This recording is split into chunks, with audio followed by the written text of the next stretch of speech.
అయిపోతుంది.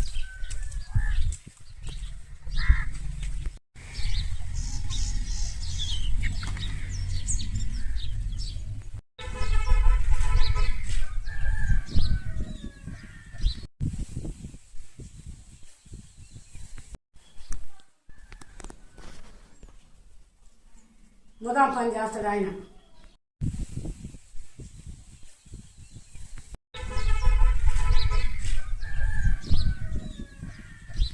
అన్యాయం అయిపోతుంది.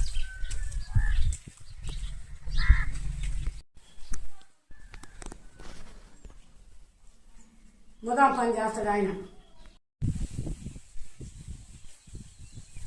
చాలు వద్దునైనా తేవతల మాటల మధ్యన 3 పూటలు తాగి లేకపోతే కళ్ళు సాగు. ఈ మందు షాపులు వద్దను. నమసూర్య కోటవర్గపల్లె ఇరువురు పంచాయతీ. ఈ ఊర్లో కోటకాడిపల్లి అనే ఊర్లో ఉండేది గట్టిగా 20-30 ఇళ్ళ కన్నా ఎక్కువలేదు సార్. వాళ్ళు 3 బెల్ట్ షాపులు పెట్టి అమ్ముకుంటా మేము ఎవరిమైనా ఆడవాళ్ళం పోయి ఇట్లా మమ్మల్ని బాధ పెడుతున్నారు, మీరు అమ్మొద్దని మేము పోతే మమ్మల్ని ఆడవాళ్ళను మాంతంగా మగవాళ్ళు ఆడవాళ్ళు తిట్టేది, మమ్మల్ని ఇళ్ళలోకి తరుముకొని వస్తున్నారు. మేము సాయంత్రము ఉదయం 6 గంటలకు పోతే సాయంత్రం 6 గంటలకి మాకు 300 ఇస్తారు సార్ కూలి. ఆ కూలి తీసుకొని వచ్చి మా పిల్లలకి ఏమన్నా వండి పెట్టుకోవాలని మేము ఆదరాబాదర వచ్చి మేము ఇంట్లోకి పోయి కాళ్ళు చేతులు కడుక్కొని వచ్చాక మా ఉన్న డబ్బులు తీసుకొని మా మగవాళ్ళు వెళ్ళి ఆ బెల్ట్ షాపుల్లో కూర్చొని తాగేది. ఏంద్రా ఈ పని చేసారు, మేము ఈ పిల్లలకి ఏం వండి పెట్టుకోవాలంటే మమ్మల్ని సాగు బాధేది, బాల్ చేస్తా ఉంటే మేము తట్టుకోలేక అయ్యా మీరు అమ్మగాకండి అయ్యని వాళ్ళకు నమస్కారం చేసి దండాలు పెట్టినా కూడా వాళ్ళ కర్ణకీర్గం లేకుండా మమ్మల్ని ఆడోళ్ళని చూడకుండా మిమ్మల్ని పగలకు వస్తాము, చించుతాము. రాజకీయం మాది, మాకు ఎమ్మెల్యే మా తరఫున ఉన్నాడు, ఎస్ఐ మాతో క్లోజ్గా ఉన్నాడు, మేము లక్షలు వాళ్ళకు లంచాలు ఇస్తున్నాము అని మమ్మల్ని బెదరగొట్టి రాజకీయ నాయకులు వీళ్ళంతా మమ్మల్ని గందరగోళంగా ఆడవాళ్ళని మగవాళ్ళని గందరగోళం చేస్తున్నారు సార్. దయచేసి బెల్ట్ షాపులు 3 మా ఇక్కడ పల్లెటూర్లలో అనేది అమ్మొద్దు. ఎక్కడైనా మీ బుద్ధి పుచ్చిన కాడ అమ్ముకోండి సార్. రేపు ఓట్లకు వచ్చి ఏమని అడుగుతారు సార్? మేమంతా భర్తలను కోల్పోయి పిల్లలను కోల్పోయి మేమందరం అనాథలు అయిన తర్వాత మీరు వచ్చి మమ్మల్ని ఏమైనా ఆదుకుంటారు సార్. ఇప్పుడు లేదు అప్పుడు ఎందుకు సార్? మాకు ఈరోజు మేము కోరేది ఒక్కటే సార్, మాకు బెల్ట్ షాపులు ఇక్కడ పల్లెటూర్లలో వద్దు. మీరు నచ్చిన కాడ ఎక్కడైనా అమ్ముకోండి, మీకు ఎక్కడైనా చేసుకోండి. వాళ్ళు లక్షలు సంపాదించుకొని కోట్లు సంపాదించుకొని వాళ్ళు లక్షణంగా బతకాలి. మేము కూలి చేసుకునే వాళ్ళని పోయి పొద్దులు వేస్తే మా వాళ్ళంతా సచ్చిన వాళ్ళంతా పోయి వాళ్ళకి ఫోటోలకు తగులుకొని బంధమై ఉన్నారు సార్. 10 మందిలోకి పోయేదానికి కూడా లేదు సార్, మాకు బొట్టు కూడా లేదు సార్ మాకు పెట్టుకోవటానికి. మమ్మల్ని చూస్తే ఎదవ వస్తుందని ఇళ్ళలోకి వెళ్తున్నారు.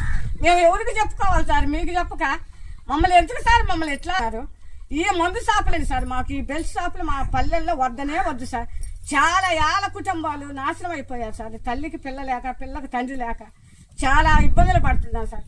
నిన్న 3 నెలలు అయింది సార్. ఒక అబ్బాయి తాగి 3 నెలల నాడు చచ్చిపోతే ఆ ముసలమ్మ వండుకోలేక తినలేక అనాథగా బతుకుతుంది సార్. ఎవరు పెడతాం సార్? మేమే అనాథలు, మా ఇంటి వాళ్ళకి అనాథలకు మేము ఎవరు పెట్టాలి సార్? మీరే మాకు దయచేసి ఏదో ఒక న్యాయం చేయండి సార్. అదొక్కటే మేము కోరుకునేది సార్. బెల్ట్ షాపులు అనేది ఇక్కడ ఈ పల్లె తోటల్లో వద్దు సార్. మాకు దయచేసి వీళ్ళకి చంద్రబాబు నాయుడుకి కానీ ఎవరికైనా సరే, ముఖ్యమంత్రికి కానీ కాకల సురేష్కి కానీ అందరికీ నేను ఏడుకొని దండం పెట్టుకుంటున్నాను సార్.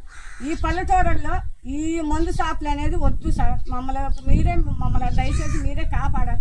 లేదు మేము కాపాడలేము, మీరు సాగు అంటే మేము పామురికి వెళ్ళి పురుగుల మందు తెచ్చుకొని మా పిల్లల తల్లులు అందరం చనిపోతాం సార్. ఇది తీసేస్తే మేము అంతా లక్షణంగా బతుకుతాం. ఈ బెల్ట్ షాపులు కానీ ఇక్కడ పల్లెటూరులలో ఉంటే మేము అందరం చనిపోయే వాళ్ళమే సార్. పురుగుల మందు కూడా మీరే డబ్బులు ఇవ్వండి సార్, మేము పోయి తెచ్చుకొని తాగి చచ్చిపోతాం. అంతకన్నా మా నుంచి ఇంకేం లేదు సార్, మేమేం చెప్పలేము. కోటకాడిపల్లి తెల్లదారపల్లి అయింది సార్. ఇది కోటకాడిపల్లి ఇది పంచాయతీ గ్రామం మధ్యలో ఈ గ్రామం. అయితే ఈ గ్రామంలో 20 ఏళ్ళు యాదవులు ఉన్నారు.